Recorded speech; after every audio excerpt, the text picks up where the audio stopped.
Halo, kenalin nama aku Haidar Surapahlevi. Kali ini kita akan lakukan sharing-sharing tentang lingkungan laut. Lingkungan laut selamatkan masa depan. Nah, next slide. Teman-teman tahu nggak sih apa itu laut? Nah, laut itu adalah kumpulan air asin yang sangat luas yang memisahkan antara benua dengan benua yang lainnya dan juga memisahkan pulau dengan pulau yang lainnya. Nah, laut juga adalah kumpulan air asin yang jumlahnya banyak dan luas yang mengenangi atau membagi daratan antar benua dan juga pulau. Di sini ada contoh kedalamannya. Nah, di sini kan ada titik A, B, dan C, dan juga D. Nah, A itu masih masuk wilayah pasang, teman-teman. Nah, ketika pasang itu masuk di wilayah A, yaitu wilayah litoral. Nah, untuk yang B itu wilayah pasang surut atau bisa disebut neritik. Nah, untuk yang lapisan C itu namanya laut dalam atau batial. Ya udah semi-semi dalam, tapi masih mendapatkan cahaya. Nah, untuk yang terakhir ada D. D itu laut yang sangat-sangat dalam, itu dia tidak mendapatkan matahari sama sekali. Makanya namanya abisal, teman-teman. Oke, next slide. Nah, di sini ada namanya pembagian laut, habitat laut menurut kedalaman penetrasi cahaya. Nah, di yang sudah saya jelaskan tadi, di sini ada beberapa zona yaitu fotik, disfotik, dan juga apotik. Nah, di fotik ini dia masih mendapatkan matahari atau cahaya matahari karena di dalamnya itu masih terdapat habitat-habitat yang memerlukan fotosintesis.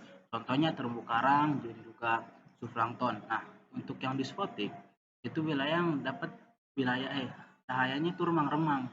Bisa disebut ya remang-remang dikit lah karena untuk fotosintesis itu lemah banget. Biasanya suhunya tuh 5 sampai 4 derajat Celcius. Nah, untuk yang wilayah apotik itu sangat-sangat laut kedalaman. Jadi dia sangat tidak mendapatkan cahaya sama sekali atau gelap lah gitu.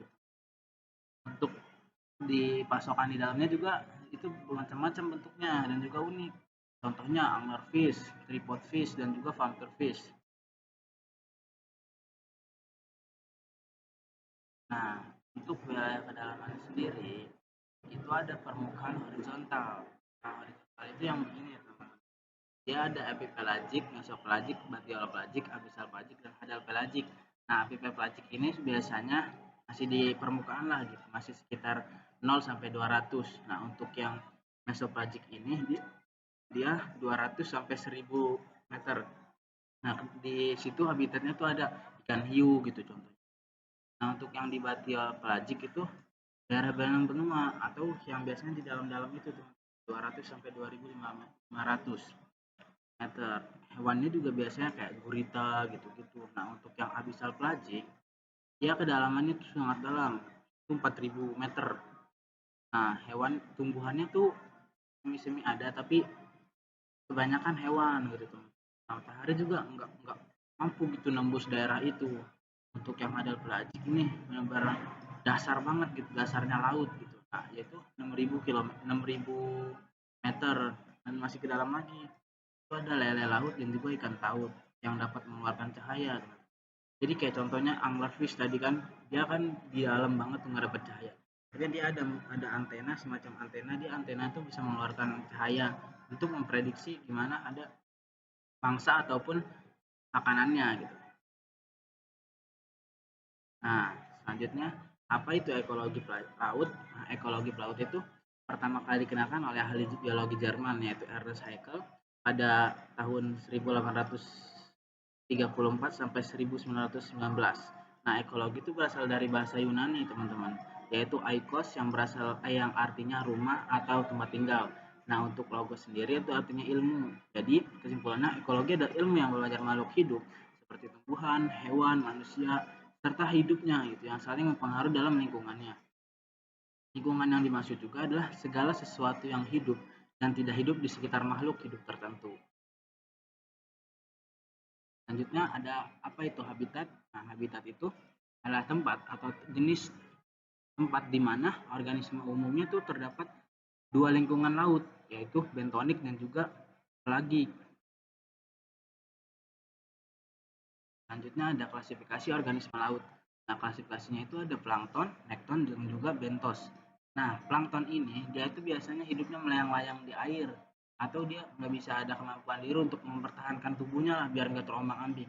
Nah untuk yang nekton dia tuh pernah aktif seperti ikan contohnya, terus reptil. Nah dia tuh kan kalau misalnya ada arus gitu yang khusus, nah dia tuh tetap berenang aja, jadi dia nggak ada yang melayang-layang gitu seperti plankton. Nah untuk yang bentos itu organisme yang hidup di dasar seperti keong gitu teman-teman. Nah di sana juga ada epifauna dan juga sedimen dasar infauna. Selanjutnya itu ada pengelompokan plankton. Plankton juga ada pengelompokannya berdasarkan ukuran, berdasarkan asal, berdasarkan horizontal dengan berdasarkan vertikal. Nah, ini juga berdasarkan ada sifatnya. Nah, berdasarkan ukuran itu ada yang dibagi ber-6 kelompok, yaitu megaplankton, makroplankton, mesoplankton, mikroplankton, dan juga nanoplankton, fitoplankton. Terus ada berdasarkan asal yaitu autogenik dan alogenik. Autogenik itu berasal dari perairan itu sendiri. Misalnya di laut ada plankton apa, nah berasal dari situ. Kalau misalnya alogenik itu misalnya dari laut terus dia pergi ke darat, ke tawar. Nah, itu alogenik, teman-teman. Terus berdasarkan sifat ada holoplankton, meroplankton, tikoplankton, dan juga udah itu ada 3. Nah, untuk yang berdasarkan sebaran horizontal itu ada namanya plankton neritik dan juga oseanik. Nah, neritik itu tadi bagian yang spotik dan dispotik. Nah, untuk yang oseanik itu yang di dalam yang abyssal itu. Nah, untuk barisan sebaran vertikal itu ada epiplankton, mesoplankton, dan juga hipoplankton. Dia kedalamannya bermacam-macam. Selanjutnya ada klasifikasi fitoplankton dan zooplankton. Nah, fitoplankton itu ada namanya diatom, dinoflagellata, Coccolithophore, Silicoflagellata, blue green algae. Nah, juga di sini ada zooplankton yaitu holoplankton, meroplankton, dan juga tikoplankton. Perannya itu dalam merantai makanan sebagai penghubung antara produsen si fitoplankton dan juga konsumen sekunder, contohnya ikan gitu. Nah, sinar matahari juga faktor utama migrasi vertikalnya. Selanjutnya ada flora dan fauna bentos. Nah, faunanya sendiri itu ada Porifera, Coelenterata, Cnidaria, Brachiopoda, Annelida, dan juga Arthropoda, Mollusca, serta Echinodermata. Contohnya ada di sini, teman. Dan juga ada mikroflora, alga merah, alga coklat, dan juga alga hijau. Nah, yang makroflora ini ada rumput rawa garam, tigris, mangrove. Contohnya ada di sini, ini alga merah, alga coklat, alga hijau. Alga hijau itu bisa disebut tigris juga ya, teman-teman. Di sini rumput rawa garam dan juga di sini mangrove. Untuk pembagian wilayahnya itu ada berupa wilayah bentik itu ada 4. Ada supralitoral, litoral, sublitoral, dan laut dalam. Selanjutnya ada nekton. Nekton sendiri itu yang tadi yang sudah dibahas, bahwasanya dia tuh pernah aktif. Jadi mau ada arus kencang apapun dia tetap aktif aja berenang karena dia ada pertahanan dirinya untuk bisa berenang melawan itu. Contohnya itu ada di sini cephalopoda yaitu cumi-cumi, udang, ikan, reptil, dan juga mamalia. Nah, pembagiannya di sini ada pembagiannya teman-teman, yaitu tadi di sini zona fotik, zona dispotik, dan juga zona apotik. Perannya juga masih sama, masih dalam ekon tadi. Oke, selanjutnya ada adaptasi di zona plagik. Nah, adaptasinya itu ada 2, ada bentuk morfologi dan juga ada tingkah laku. Nah, morfologi itu bentuk tubuh dan juga gerakan, terus yang ketiga ada buoyancy, dan 3 ada ekolokasi. Nah, terus kalau dari tingkah laku ada migrasi vertikal, cara makan, bergelombor, dan juga pola migrasi. Nah, tubuh ikan itu ada mengatasi 3 macam gaya, yaitu tahanan, gaya tarikan permukaan, dan gaya tarik terbulan. Nah, di sini ada contohnya kan. Nah, ini tuh udah pernah yang perenangnya cepat dan juga ada perenang yang stabil aja tapi kencang gitu. Nah, contohnya di sini ada tuna. Tuna itu dia kalau berenang dia nggak kelihatan, dia nggak ada yang sisa-sisa arusnya gitu. Jadi nah, untuk yang ekolokasi itu ada yang digunakan untuk mengenali hewan, untuk mengenali lingkungan sekitar. Contohnya ada pemangsa, terus ada makanan dia. Nah, cara mendeteksi kan ekolokasi itu cara mendeteksi ya.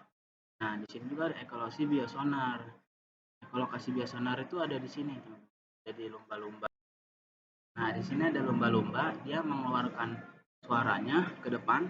Setelah keluar ke depan, nah nanti suara yang pantulannya itu akan kembali lagi ke dia. Setelah kembali, dia akan mengetahui di depannya ada apa. Kalau ada mangsa dia akan putar balik. Kalau misalnya ada makan dia akan maju. Nah, untuk yang ada namanya buoyancy. Buoyancy itu daya apung atau kemampuan ikan atau binatang laut mempertahankan massa tubuhnya. Yang tadi kayak nekton, dia kan ada massa apungnya gitu. Dia bisa mempertahankan kehidupannya. Mau ada arus kencang apapun dia tetap aja gitu. Di sini ada ya, contohnya ini buoyancy ya, dia kayak semacam kantong kemih itu ada di dalam perut. Di sini ada dalam perut ikan ini. Selanjutnya ada studi kasus.